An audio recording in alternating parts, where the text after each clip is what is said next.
Hello and welcome back to Tech It Simple. In today's video, I'm going to show you how you can delete your Reddit account in some very easy steps. So, without any further ado, let's dive right into this exciting video.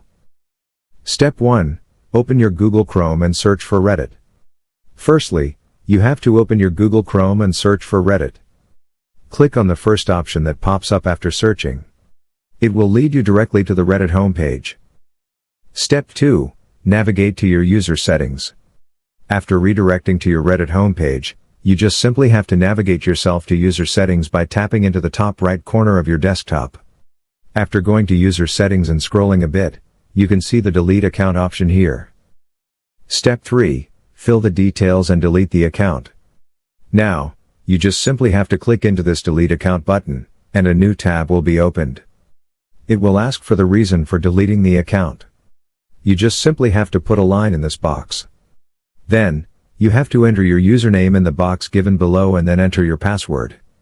After that, you just simply have to tick this box here and click the delete account button.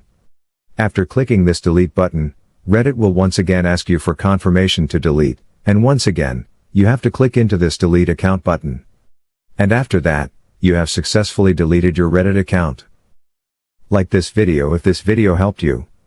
We'll keep making this kind of content, so make sure to subscribe to us.